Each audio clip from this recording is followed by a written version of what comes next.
He had no idea the woman he was brutalizing on the courthouse steps was the very judge who presided over it. "Filthy animals like you belong in cages, not courthouses." Those words would haunt Officer Miller for the rest of his life. Judge Kesha Williams approached the courthouse in her civilian clothes, a briefcase containing today's case files in her hand. Another ghetto rat trying to sneak in. Miller blocked her path, sneering down at her with pure contempt. His open palm cracked against her face so hard her head snapped sideways. The expensive briefcase flew from her grip, legal documents scattering like confetti across the courthouse steps. Miller grabbed her by the throat, slamming her back against the stone wall. "Filthy animals like you belong in cages, not courthouses," he hissed. He twisted her arms behind her back, metal handcuffs biting into her wrists. Other officers gathered around, laughing and recording with their phone. Kesha's jaw throbbed, but her eyes stayed locked on the bronze nameplate above the courthouse entrance. The Honorable Judge K. Williams presiding. 20 feet away from her own courtroom, she was being brutalized by the very system she served. Have you ever seen instant karma this brutal? Inside the courthouse, Miller straightened his uniform and cleared his throat. He had done this dance many times before. Spin the story, control the narrative, make himself the hero. The system always believed cops over criminals, especially when those criminals looked like her. "Your Honor," Miller began, his voice steady and practiced. "I was conducting routine security protocols when I encountered a suspicious individual attempting to breach courthouse security." He gestured toward Kesha, now sitting in handcuffs at the defendant's table, a purple bruise blooming across her left cheek. The defendant was acting erratically, refusing to provide identification, and became increasingly agitated when asked to comply with standard security procedures.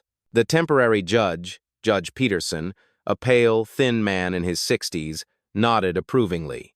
"And what exactly did you observe, Officer Miller?" "Well, sir, she was dressed inappropriately for court proceedings, carrying what appeared to be stolen legal documents." Miller's eyes gleamed as he warmed to his fabrication. "When I approached to investigate, she became verbally aggressive, using profanity and making threats." From the gallery, 2 other officers, Davis and Baker, exchanged knowing looks. They had heard Miller tell similar stories dozens of times, different faces, same script. "She kept screaming about being someone important," Miller continued, his voice dripping with disdain. "These people always claim to be lawyers, judges, senators, anything to avoid accountability." "I've seen this playbook before, Your Honor." Judge Peterson leaned forward, clearly engaged. "Did she attempt to flee or resist arrest?" "Absolutely. The defendant became physically combative when I attempted to place her in protective custody. I was forced to use the minimum necessary force to ensure public safety." Miller's hand trembled almost imperceptibly as he spoke, the only crack in his polished performance. The courthouse stenographer's fingers flew across her machine, capturing every lie for posterity. In the back row, a young law clerk frowned, something nagging at her memory. "Officer Davis," the prosecutor called. "Can you corroborate Officer Miller's testimony?" Davis stood, his uniform pressed to perfection. "Yes, ma'am. I witnessed the entire incident. The defendant was clearly attempting to circumvent security protocols. Officer Miller handled the situation with remarkable professionalism." "And the alleged assault?" Judge Peterson inquired. Miller's jaw tightened. "Your Honor, I used only the force necessary to subdue an aggressive individual who was threatening courthouse security. The defendant's injuries, if any, resulted from her own resistance to lawful commands." He pulled out his phone, swiping to a video that conveniently started mid-confrontation. "I have partial footage here, though unfortunately my body cam malfunctioned this morning." The lie rolled off his tongue like honey. "How convenient," Kesha murmured, speaking for the first time. "I'm sorry?" Judge Peterson raised an eyebrow.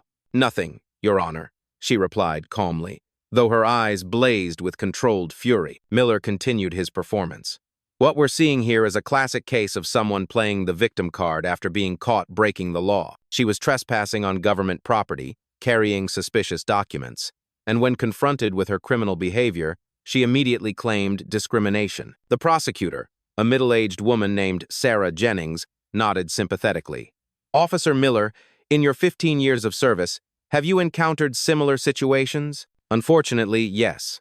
There's a pattern here. Certain individuals believe they're above the law, that rules don't apply to them. They use accusations of racism to deflect from their own criminal behavior." Miller's voice rose with righteous indignation. It's honestly insulting to the real victims of discrimination. Several people in the gallery, mostly white courthouse employees, nodded in agreement. They had heard similar stories on the news, seen similar narratives play out on social media. It felt familiar, comfortable even. The defendant claimed she was going to work. Miller made air quotes mockingly. But she couldn't provide any employment verification, any identification, or any legitimate reason for being in a restricted area of the courthouse. Baker, the third officer, stepped forward.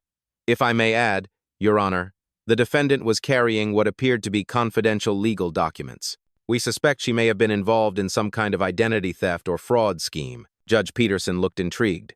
Fraud scheme? Yes, sir. Miller jumped back in, sensing momentum. These documents had judicial letterhead, case numbers, and sensitive information. No legitimate citizen would have access to materials like this. We believe she may have been planning to impersonate court personnel. The irony was so thick it was almost suffocating. But Miller pressed on, oblivious to the trap he was setting for himself. In my professional opinion, he concluded, this is simply another case of someone trying to game the system. She knows if she can make this about race, about alleged police brutality, she can distract from her actual crimes. It's a calculated manipulation of public sympathy. He turned to face Kesha directly, his eyes cold and contemptuous. These people think they can just waltz into any building, any courtroom, any space they choose. And when they're stopped, they scream discrimination. Well, not in my courthouse. The words hung in the air like a poisonous cloud. Several court staff members shifted uncomfortably while others remained stone-faced. Your Honor, Prosecutor Jennings added, the state recommends we proceed with charges of trespassing, resisting arrest, and assault on a police officer. The defendant's attempt to frame this as a civil rights issue is clearly a desperate defense strategy. Miller allowed himself a small smile. This was going exactly as planned. Another case, another win, another reminder that the system worked the way it was supposed to. People knew their place, or they learned it the hard way. Furthermore, he continued, emboldened by the supportive atmosphere, I want to emphasize that I showed remarkable restraint. The defendant was clearly unstable, possibly under the influence of narcotics. A lesser officer might have used much more significant force. Judge Peterson nodded gravely. Your professionalism is noted, Officer Miller. In the defendant's chair, Kesha sat perfectly still, her hands folded in her lap despite the handcuffs. Her expression remained calm, almost serene, but anyone looking closely would have noticed the slight upturn at the corners of her mouth. She was taking mental notes of every lie, every fabrication, every detail that would soon unravel Miller's career and reputation. The officer had no idea he was testifying in front of the very person who had the power to destroy him. Is there anything else you'd like to add, officer? Judge Peterson asked. Miller straightened his shoulders. Just that incidents like this remind us why we need strong law enforcement. Some people only understand authority when it's backed by force. The defendant learned today that actions have consequences. He had no idea how prophetic those words would prove to be. The prosecutor smiled confidently. The state rests its case against this defendant, Your Honor. The evidence clearly shows a pattern of criminal behavior and resistance to lawful authority. As Miller stepped down from the witness stand, he caught Kesha's eye one final time. He winked at her, a gesture of complete dominance, total victory. It would be the last moment of triumph in his entire career. The defendant may now present her statement, Judge Peterson announced, his tone suggesting this would be a mere formality before sentencing. Kesha Williams rose slowly from her chair, the handcuffs clinking softly as she moved. Despite the purple bruise on her cheek and the disheveled state of her clothes, she carried herself with an unmistakable dignity that made several people in the courtroom shift uncomfortably. Thank you, Your Honor. Her voice was clear, controlled, and carried an authority that seemed to fill the entire room. I appreciate the opportunity to address these allegations. Judge Peterson blinked. Something in her tone was unexpected professional, in a way that didn't match the narrative he'd been presented. First, I want to clarify several factual inaccuracies in Officer Miller's testimony. Kesha's eyes swept the courtroom methodically, landing on each person who had supported the officer's lies. According to his statement, I was trespassing on government property. However, I was walking on a public sidewalk approaching the main entrance of this courthouse at approximately 8:47 a.m. She turned slightly, addressing Judge Peterson directly. Your Honor, I'm sure you're familiar with the Supreme Court ruling in Hague v. Committee for Industrial Organization, which clearly establishes that public sidewalks adjacent to government buildings are traditional public forums where citizens have a constitutional right to be present. The stenographer's fingers paused mid-stroke. The prosecutor frowned. This wasn't the rambling, emotional outburst they'd expected from someone facing serious charges. Furthermore, Kesha continued, Officer Miller testified that I was carrying suspicious documents and suggested I was involved in identity theft. I'd like to examine that claim more closely. She gestured toward the evidence table where her scattered papers had been collected. Those documents are indeed authentic legal materials. Specifically, they include pending case files, judicial memoranda, and administrative correspondence, all of which I have legitimate access to in my professional capacity. Professional capacity, Judge Peterson interrupted. And what exactly is your profession, miss? Kesha paused, a slight smile playing at the corners of her mouth. Williams, Judge Williams. And I think we'll get to my professional background shortly, Your Honor. Miller felt a chill run down his spine. Something was very wrong with this picture. Your Honor, if I may continue, Kesha said, her voice taking on the cadence of someone completely comfortable in a courtroom setting. Officer Miller also testified that I became verbally aggressive and used profanity. I'd like to address that claim by invoking my Fifth Amendment right to remain silent regarding any statements I may have made during the alleged incident. She paused, letting that sink in. However, I will note that any statements I did make were in direct response to being physically assaulted without provocation, warning, or legal justification. The young law clerk in the back row sat up straighter. Something about this woman's voice, her mannerisms, seemed familiar. Now, regarding the officer's claim that his body cam malfunctioned, Kesha continued, and now there was steel in her voice. Your Honor, I'm sure you're aware of the federal rules of evidence, particularly Rule 106, which allows for the introduction of summaries of voluminous records. I have reason to believe that comprehensive video and audio evidence of this morning's incident exists and will be made available to this court. Judge Peterson leaned forward. What kind of evidence are you referring to? Your Honor, this courthouse has extensive security camera coverage, including high-definition cameras positioned at 15-foot intervals along the main approach. Additionally, the county maintains automatic backup systems for all officer body cam footage, regardless of claimed equipment malfunctions. The color drained from Miller's face. He had forgotten about the courthouse security cameras in his rush to control the narrative. I would like to formally request, Kesha continued, that this court issue a preservation order for all electronic surveillance data from this morning between 8:45 and 9:05 a.m., including but not limited to courthouse security footage, body cam backup files, and any mobile phone recordings that may have been made by officers present at the scene. Prosecutor Jennings stood abruptly. Objection, Your Honor. The defendant cannot simply make evidentiary demands without proper legal representation. Kesha turned to face the prosecutor with a look that made the woman take an involuntary step backward. Your Honor, pro se defendants have the constitutional right to present evidence in their own defense under the Sixth Amendment. Additionally, Brady v. and Maryland establishes the prosecution's obligation to preserve potentially exculpatory evidence. The silence in the courtroom was deafening. This was not how these cases usually went. Judge Peterson cleared his throat. Miss Williams, you seem unusually familiar with legal procedure. Do you have formal legal training? I have some experience with the judicial system, Your Honor. Kesha's response was carefully neutral, but her eyes gleamed with something that looked almost like amusement. She walked as much as the handcuffs would allow to the evidence table and gestured toward her scattered belongings. Your Honor, I'd also like to address Officer Miller's characterization of my presence here as suspicious or unauthorized. She pointed to a specific document among the papers. This is my daily court calendar, which shows I was scheduled to preside over, I was scheduled to appear in this building for legitimate business starting at 9 a.m. this morning. The bailiff, a large man named Johnson who had worked in this courthouse for 12 years, suddenly went very still. He was staring at Kesha with growing recognition and horror. Officer Miller testified that I claimed to be someone important, Kesha continued. I'd like to clarify that I never made any such claim during our encounter. However, I did attempt to show him my identification, which he refused to examine before initiating his assault. She paused, surveying the courtroom. Your Honor, I have in my possession, despite Officer Miller's violent interference, documentation that will conclusively establish both my identity and my legitimate reason for being at this courthouse this morning. Judge Peterson was beginning to look distinctly uncomfortable. What kind of documentation? Kesha reached carefully into her jacket pocket, moving slowly to avoid startling anyone.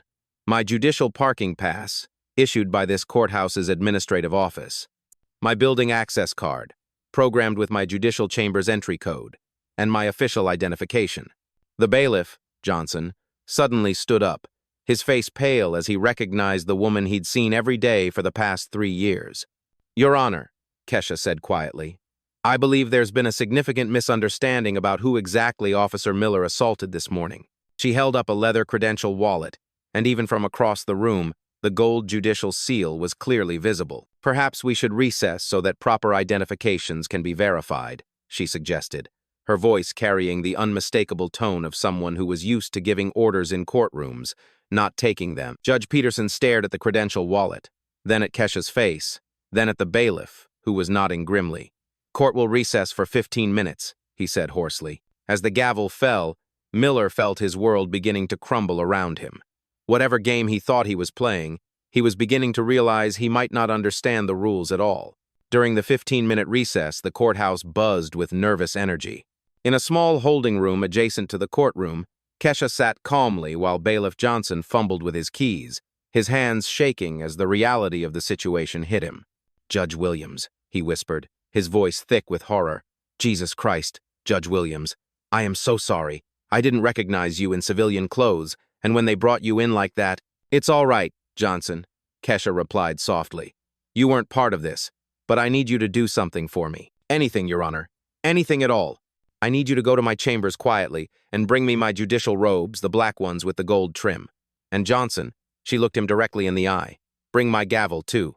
The engraved one from my swearing-in ceremony. Johnson nodded vigorously and hurried out, leaving Kesha alone with her thoughts. She closed her eyes and took a deep breath, centering herself the way she had learned to do during her 23 years on the bench. This morning, she had been Judge Kesha Williams, respected jurist, protector of constitutional rights, guardian of justice. In the span of 15 minutes, she had been transformed into a victim, a defendant, a woman in handcuffs facing trumped-up charges. But now, it was time to reclaim what was hers. Her phone, confiscated during the arrest but now returned, buzzed with missed calls and messages. Her clerk, Emily Davis, had sent increasingly frantic texts. Judge Williams, where are you? The Peterson hearing is in 30 minutes. Your Honor, the attorneys are here asking about delays. Judge Williams, please call me back. There are rumors that something happened. Kesha typed back quickly. Tell the Peterson attorneys we'll reschedule. Something more important has come up. Clear my afternoon calendar. She scrolled through her contacts until she found the number she was looking for. Chief Judge Elizabeth Reed, the administrative head of the entire judicial district. Elizabeth, it's Kesha. Kesha, thank God. We heard there was some kind of incident. Are you all right? I've been better. Elizabeth, I need you to do something for me, and I need you to do it without asking questions right now. Of course, whatever you need. I need you to contact the courthouse security office and tell them to immediately preserve and copy all surveillance footage from this morning between 8:45 and 9:15 a.m. All cameras, all angles. And Elizabeth, make sure there are multiple copies stored in different locations. There was a pause. Kesha, what exactly happened this morning?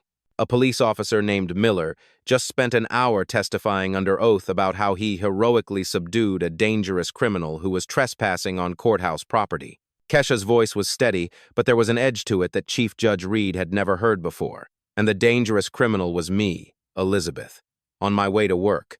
He didn't just arrest me. He assaulted me in front of this courthouse, called me a filthy animal, and told me I belonged in a cage. The silence on the other end of the line stretched for nearly 30 seconds. Jesus Christ, Kesha. What do you need? Should I call the FBI? The Attorney General's office? Not yet. Right now, I need those surveillance recordings secured, and I need you to make some phone calls. I want every case Officer Miller has testified in over the past 5 years pulled and reviewed, every single one. Consider it done.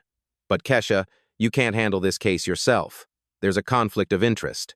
And Elizabeth, in about 10 minutes, I'm going to walk back into that courtroom wearing my judicial robes. Officer Miller is going to learn exactly who he assaulted this morning and, more importantly, who has the power to ensure he faces the consequences of his actions. Johnson returned, carrying a garment bag and a small wooden box. Your robes, Your Honor, and your gavel." Kesha stood and unzipped the garment bag, revealing the flowing black judicial robes that had been her armor for over 2 decades. As she slipped them on, she felt the transformation begin. The fabric settled on her shoulders like a mantle of authority.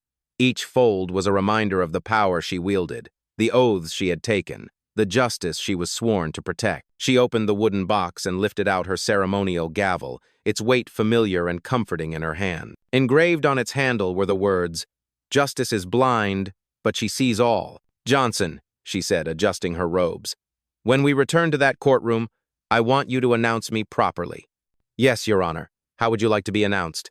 Kesha Williams straightened to her full height, every inch the federal judge she had been for the past 23 years. The Honorable Judge Kesha Williams, presiding. She looked at herself in the small mirror on the wall. The bruise on her cheek was still visible, but now it served a different purpose. It wasn't just evidence of Miller's brutality. It was a symbol of how far the system had fallen and how completely it was about to be restored. When court resumes, Officer Miller will learn what justice really means. "All rise!" Johnson's voice boomed through the courtroom with an authority that made everyone snap to attention. But what happened next would be seared into their memories forever. Court is now in session. The Honorable Judge Kesha Williams, presiding. The words hit the courtroom like a thunderbolt. Officer Miller, who had been leaning casually against the prosecutor's table, went rigid. Judge Peterson, still seated in what he now realized was not his chair, turned pale as death. The prosecutor's mouth fell open. Kesha Williams entered through the judge's chamber door, wearing her full judicial robes, the gold trim catching the overhead lights. She moved with the measured pace of someone who had walked this path thousands of times before. In her right hand, she carried her ceremonial gavel. The silence was absolute. Not a single person dared to breathe. She took her place behind the bench, her bench, and sat down slowly, deliberately. Her eyes swept the courtroom, taking in every shocked face, every dropped jaw, every person who was finally beginning to understand the magnitude of what had just happened. "Officer Miller," she said quietly, her voice carrying the full weight of judicial authority. "You may remain standing." Miller looked like he was about to vomit. His face had gone from red to white to green in the span of 30 seconds. "Your Honor," Judge Peterson stammered, rising from his chair. We didn't, I mean to say," Judge Peterson, Kesha interrupted, her tone crisp but not unkind. "Thank you for managing my courtroom during my unexpected delay. You may return to your own docket. I'll handle this matter from here." Peterson practically ran from the courtroom, his robes billowing behind him like he was being chased by demons. Kesha turned her attention back to Miller, who was now visibly shaking. "Officer Miller, approximately 2 hours ago, you testified under oath in this courtroom. Do you recall your testimony?" Miller couldn't form words. "Let me refresh your memory," Kesha continued. "You stated, and I quote, 'These people always claim to be lawyers, judges, senators, anything to avoid accountability.' Do you remember saying that?" Miller nodded weakly. "You also stated that I was, quote, 'another entitled activist looking for a payday,' and that you had seen, quote, 'this playbook before.' Is that accurate?" The courtroom was so quiet that the hum of the air conditioning sounded like a roar. And perhaps most memorably, Kesha's voice grew colder. "You stated that people like me need to learn that, quote, 'actions have consequences.' Do you recall that particular piece of wisdom?" Miller's legs were shaking so hard he could barely stand. Kesha reached under her bench and pulled out a tablet computer. "Officer Miller, I'd like to show you some evidence that has just come to my attention." She turned the tablet screen toward the courtroom. On it was crystal clear security camera footage from the courthouse steps, showing the entire morning's incident from multiple angles. This is footage from courthouse security camera number 7, which has an unobstructed view of the main entrance. Her finger touched the screen, starting the video. The courtroom watched in horror as the events unfolded on screen. There was Kesha, walking calmly toward the courthouse in her civilian clothes. There was Miller, blocking her path. And then, another ghetto rat trying to sneak in. Miller's voice, clear as day, filled the courtroom through the tablet speakers. Several people gasped audibly. The video continued, showing Miller's unprovoked assault in vivid detail. The slap that snapped Kesha's head sideways, the brutal grab to her throat, the handcuffs. But the most damning moment was yet to come. "Filthy animals like you belong in cages, not courthouses." Miller's own words, spoken with such venom and hatred, echoed through his courtroom. Several jurors in other cases who had been waiting in the gallery stood up and walked out in disgust. "Officer Miller," Kesha said, pausing the video, "do you see any verbal aggression from the defendant in this footage? Any profanity? Any threats?" Miller remained silent, his career disintegrating before his eyes. "Now," Kesha continued, "let's examine your claim that your body cam malfunctioned." She swiped to a new video file. "This is backup footage from your own body cam, automatically uploaded to the county's cloud storage system every 60 seconds, a system you apparently forgot existed." The new video began playing, and Miller's voice filled the courtroom again, but this time, it was even worse. This was the complete, unedited version. "Look at this uppity bee, thinking she can just walk into my courthouse." Miller's voice snarled through the speakers. "These people need to learn their place. Time to teach another lesson." The prosecutor, Sarah Jennings, was frantically gathering her papers, trying to distance herself from the catastrophe unfolding before her. But Kesha wasn't finished. "Officer Davis, Officer Baker," she called out. "You both testified under oath that Officer Miller handled the situation with remarkable professionalism. Would you like to revise those statements?" Both officers were already edging toward the exit. "And here," Kesha said, advancing the video to show Miller's assault from his own body cam perspective, "we can see the moment when Officer Miller committed felony assault against a federal judge." She let those words hang in the air for a moment. Federal judge. Miller's knees buckled. He grabbed onto the prosecutor's table to keep from falling. "But wait," Kesha said, her voice taking on an almost conversational tone. "There's more." She pulled up a new file on her tablet. "This is audio from Officer Baker's body cam, which was apparently functioning perfectly this morning." A new voice filled the courtroom. Baker's voice, speaking to Davis while Miller was assaulting Kesha. "Dude's really going off on this one. Think she's actually somebody important like she keeps saying?" Davis's voice responded, "Nah, man. Look at her. Miller knows what he's doing. Probably just another welfare queen trying to scam the system." More laughter from the officers as they watched their colleague brutalize a federal judge. The few remaining spectators in the gallery were staring at Miller with undisguised revulsion. "Officer Miller," Kesha said, setting down her tablet. "You asked me earlier if I had any employment verification. Well, I do." She gestured to the judicial seal mounted on the wall behind her bench, then to her nameplate, then to the oil painting of her that hung in the courthouse lobby. "I've been the presiding judge of this courthouse for 23 years, Officer Miller. Every case you've ever testified in, every warrant you've ever requested, every search you've ever conducted in this jurisdiction has been under my authority." Miller finally found his voice, though it came out as barely a whisper. "Your Honor, I didn't know." "You didn't know," Kesha repeated slowly. "You didn't know because you didn't bother to look. You saw a black woman, and you made assumptions. You saw someone you thought was powerless, and you decided to abuse that power." She leaned forward slightly. "But Officer Miller, there's something else you didn't know." The courtroom held its breath. "For the past 6 months, I've been conducting an investigation into patterns of misconduct and racial bias in this police department, working directly with the FBI's Civil Rights Division."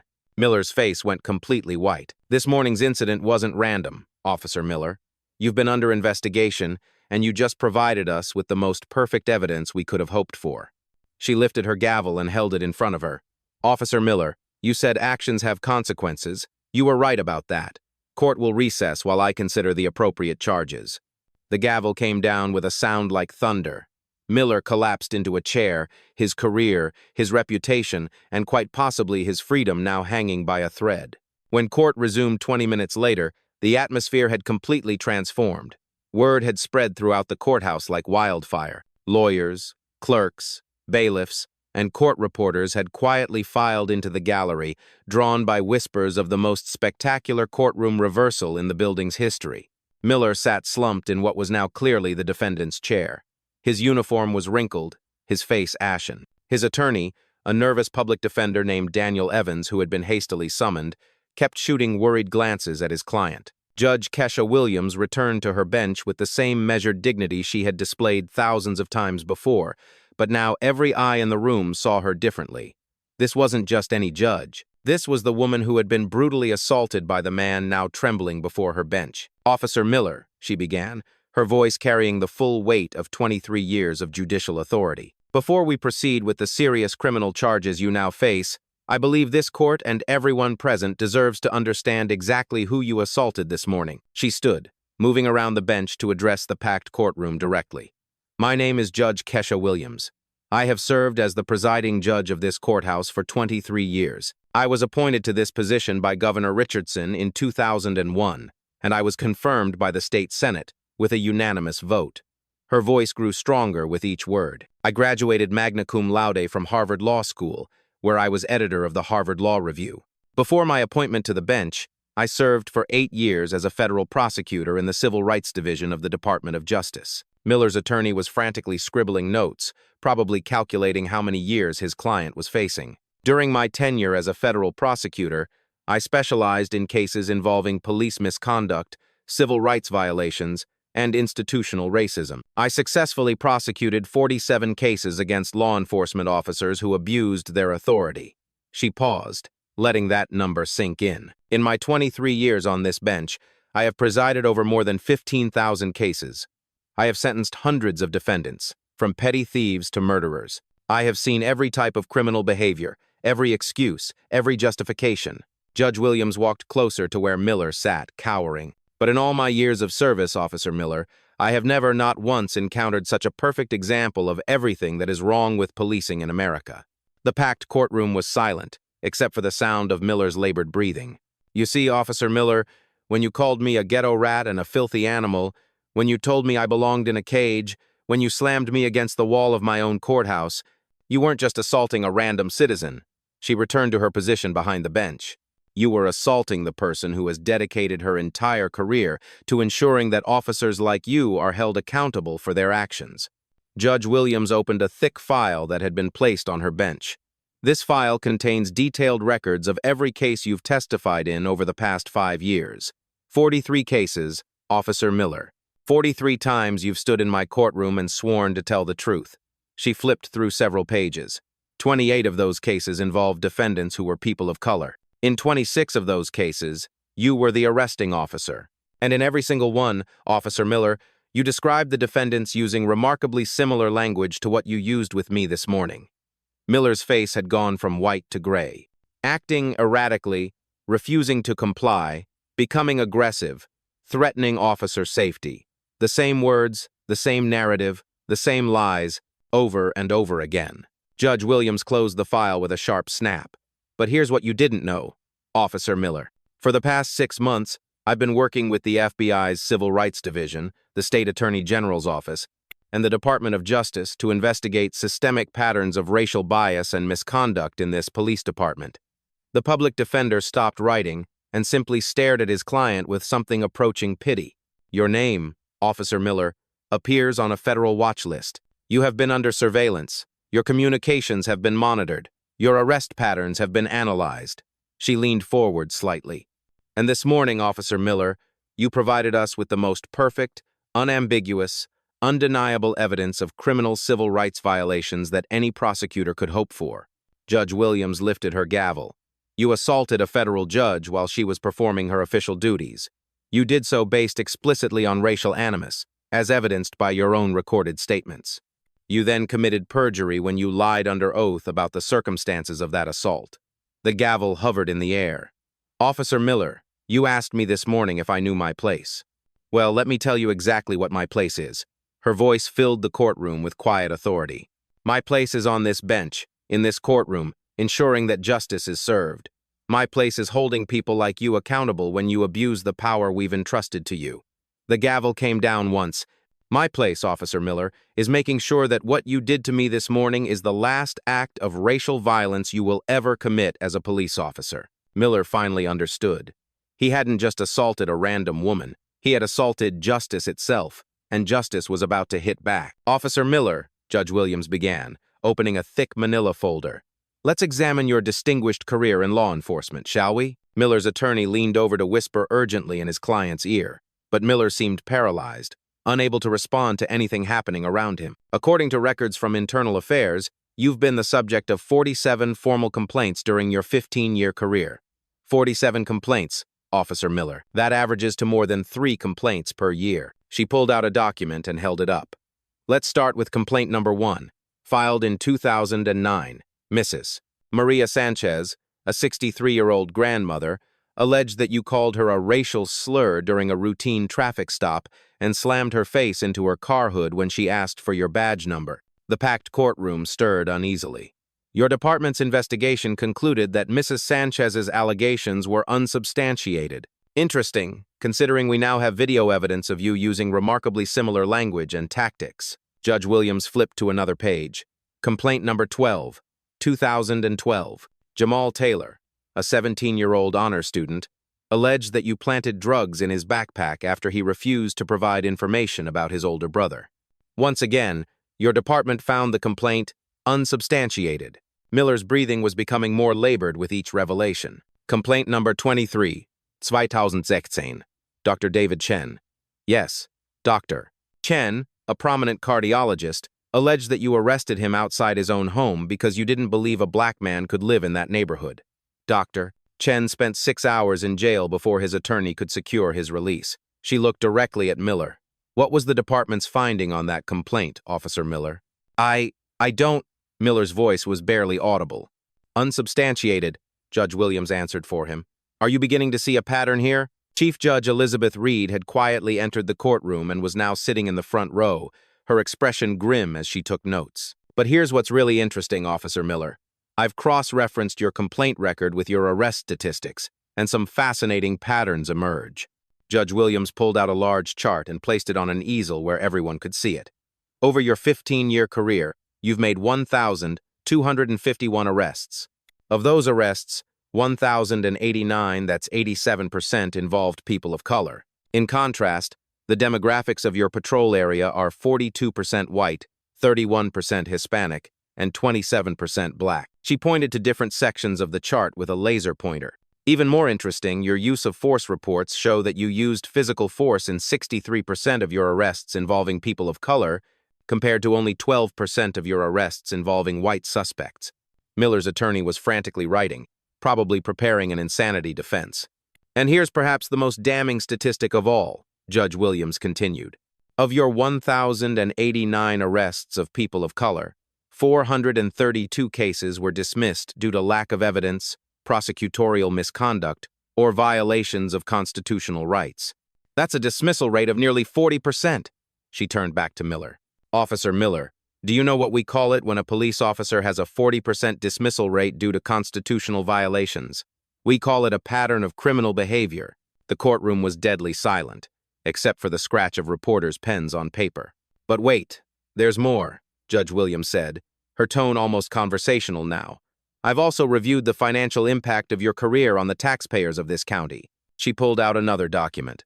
Over the past 15 years, this county has paid out $2.3 million in settlements and judgments related to your conduct. $2.3 million, Officer Miller. That's more than some small town's entire annual budgets. Miller finally found his voice, though it came out as a croak. Your Honor, I was just doing my job. Your job? Judge Williams interrupted.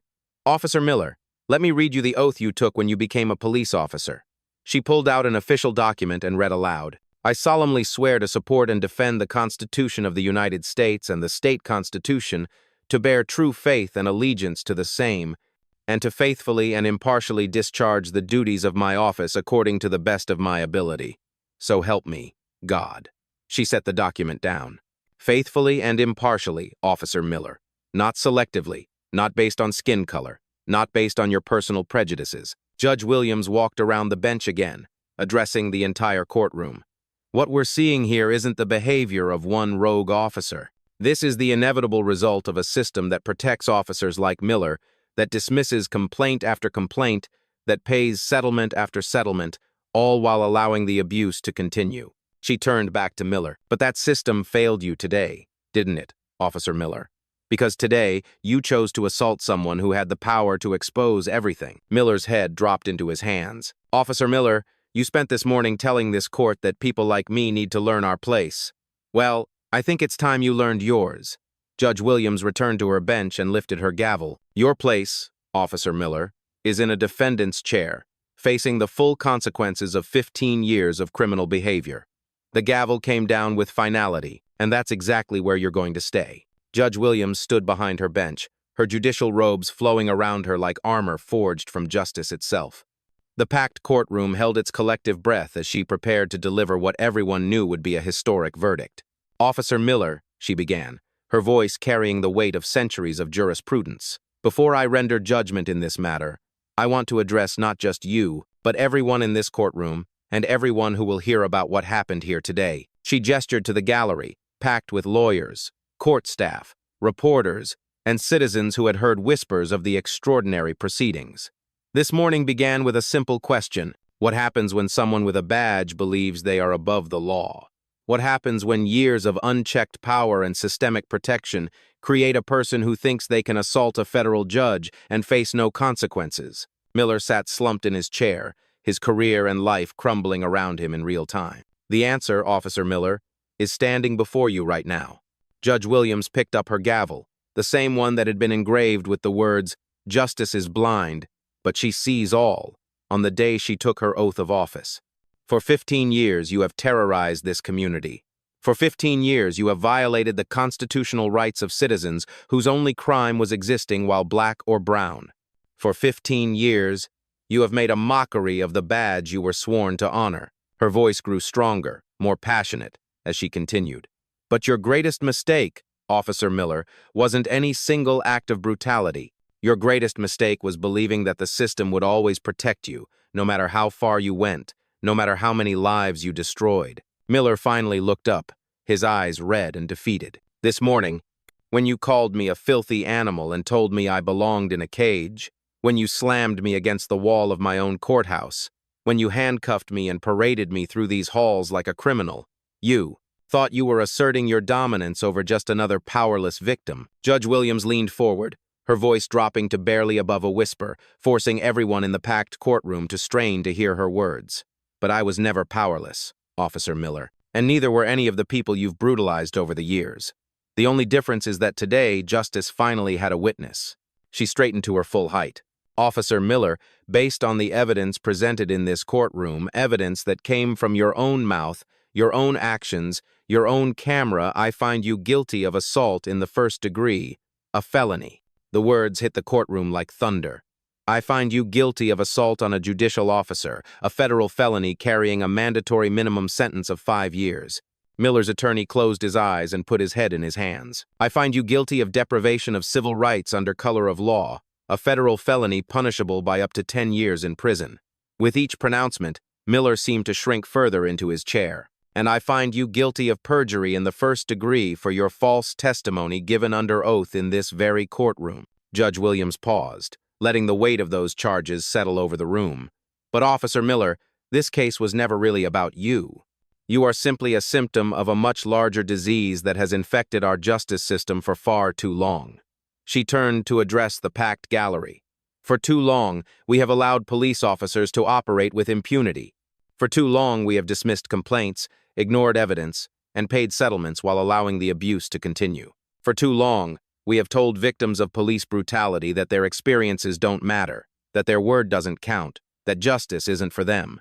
Her voice rose with passion. "But that ends today. What happened in this courtroom today proves that no one is above the law. Not police officers, not prosecutors, not judges, not politicians. No one." Miller suddenly broke down completely, his body shaking with sobs that echoed through the silent courtroom. "I'm sorry," he whispered. "I'm so sorry. I didn't know. I never meant—" Judge Williams looked down at him with something that might have been pity. "Officer Miller, your apology is 15 years and 47 complaints too late. Your remorse is only appearing now because you finally got caught by someone with the power to hold you accountable." She lifted her gavel high above her head. "But here's what I want you to understand in your final moments as a free man. Every person you brutalized over the years deserved the same justice I'm delivering today. Every grandmother you called a slur, every teenager you planted drugs on, every doctor you arrested for living in the wrong neighborhood, they all deserve to see you held accountable." The gavel hovered in the air. "Today, I'm not just delivering justice for myself. I'm delivering justice for every person whose complaints were dismissed as unsubstantiated. I'm delivering justice for every family who had to watch their loved one get brutalized while the system looked the other way." Her voice filled every corner of the courtroom. "Officer Miller, you told me this morning to know my place. Well, let me tell you what my place is. My place is ensuring that bullies like you can never again hide behind a badge while destroying innocent lives." The gavel came down with a sound like the crack of thunder. "Officer Miller, you are hereby sentenced to the maximum penalty allowed by law. You will serve 25 years in federal prison without the possibility of parole." Miller collapsed completely, his sobs now uncontrollable. "Furthermore," Judge Williams continued, "I am ordering a federal investigation into every case you have touched, every arrest you have made, and every complaint that has been filed against you. The victims you have silenced for 15 years will finally have their day in court." She set down her gavel and looked out over the packed courtroom. "Let this be a message to every police officer, every prosecutor, every official who thinks they can abuse their power without consequences.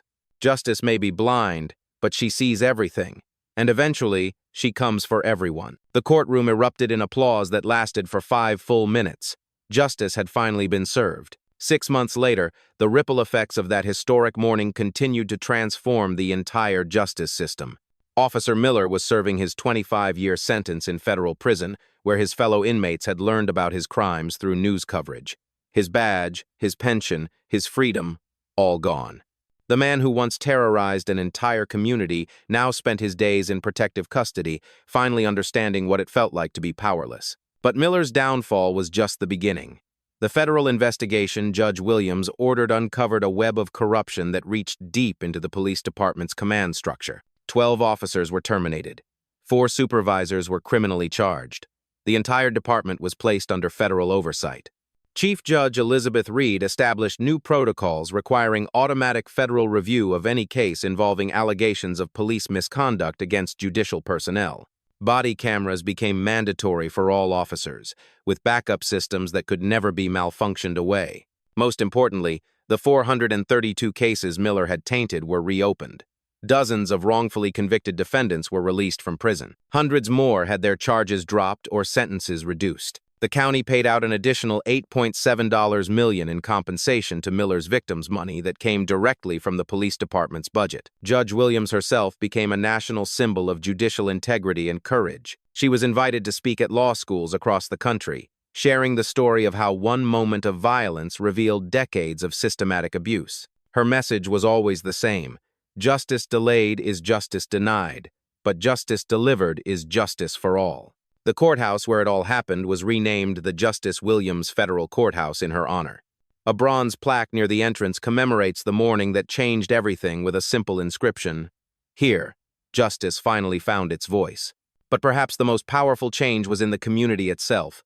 Citizens who had spent years afraid to report police misconduct began coming forward. Community oversight boards were established. Police training programs were completely overhauled, with Judge Williams personally designing curricula on constitutional rights and unconscious bias. The young law clerk who had witnessed the proceedings that day, inspired by Judge Williams's courage, decided to specialize in civil rights law.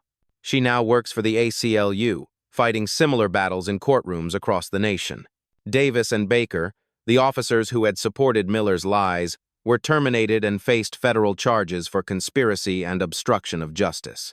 Their recorded laughter while watching a federal judge being brutalized became evidence in a case study taught at police academies nationwide as an example of institutional corruption.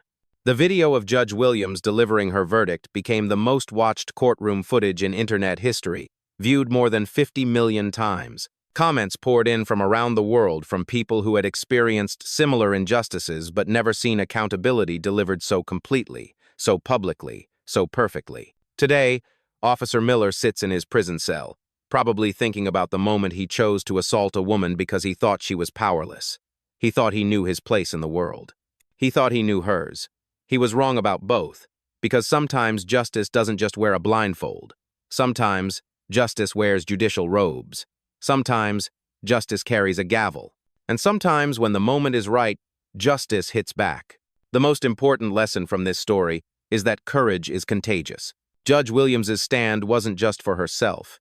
It was for every voiceless victim who came before her and gave a voice to those who would come after. It reminds us that no one is above the law and that one person, standing firm in their convictions, can ignite the change needed to reform a broken system.